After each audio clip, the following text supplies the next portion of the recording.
ఊరంతా పొలాలు కోసుకొని ఒడ్లు బయటేసుకుంటా అంటే మా పొలం కోసుడు మాత్రం ఇంకా కాలేదు. ఎందుకో ఈ వీడియో లాస్ట్ వరకు చూడుర్రి మీకే అర్థమైద్ది. ఊరందరితోని కలిసి నాటేసినా కూడా కోతకొచ్చేసరికి నెల వెనకకైంది. మా కాడ పొలాలు కొత్తానికి వచ్చిన మిషన్లన్నీ ఇక్కడ పొలాలు అయిపోయినాయి, ఇది ఒక బిట్టు ఉంది కానీ ఇంకా కాలేదని వేరే కాడికైతే పోయినాయి. వేరే కాడికి పోయిన మిషన్ని తీసుకొచ్చి మళ్ళీ కోపించేసరికి మిట్ట మధ్యాహ్నం అయింది. ఇక ఈ ఎండలో మిషన్ కాడికి పోయి వీడియో తీస్తే నేను అప్లోడ్ చేసేంత వరకు కూడా ఉంటానో ఉండదో తెలియదని ఇంటికాడ నుంచే వీడియో తీసుడు మొదలుపెట్టిన.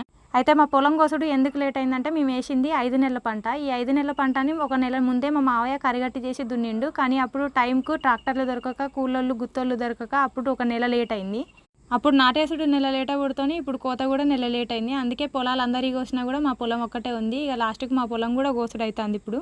ఇక ఊర్లో పొలాలన్నీ దిగినాయి కాబట్టి ఊర్లో బర్లను గొడ్లను అన్నీ వదిలిపెడితే మా పొలాన్ని కాపలా కాసుకుంటా ఇన్ని రోజులు వచ్చిర్రు.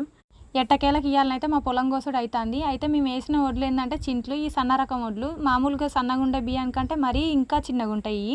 ముందుగాల భూమి మీద ఉన్న వడ్ల గింజ ఒక్క కుప్ప మీద పడితే తర్వాత ఈ పచ్చి అమ్ముకోవాలన్నా లేకపోతే ఎండబెట్టి ఐకేపీ సెంటర్లో పోసి అమ్ముకోవాలన్నా తర్వాత చూద్దాం. ఐకేపీ సెంటర్లో పోతే గవర్నమెంట్ ధర కట్టిస్తారు, కానీ అవి ఎండేదాకా మాయిశ్చర్ వచ్చేదాకా వాటి చుట్టూ తిరగాలి. వాటి చుట్టూ తిరుగుడు కంటే పచ్చొడ్లు అమ్ముకునే ఉత్తమం అనిపిస్తుంది. మా పొలం కోసుడు అయిపోతుందిరా దేవుడు అనుకునే లోపు ఆగం చేసే వాన ఏం నుంచి వచ్చిందో ఏమో కానీ మొత్తం ఖరాబ్ చేసింది. ఇంతకీ మా పొలం కోసుడు అయిందో కాలేదో, ఎన్ని వడ్లు అయినాయో నెక్స్ట్ వీడియోలో చెప్తా. అప్పటి వరకు ఛానల్ మీద ఒక కన్నేసి ఉంచుర్రి. కొత్తగా వచ్చిన వాళ్ళు కొంచెం లైక్ చేసి సబ్స్క్రైబ్ చేసుకోండి.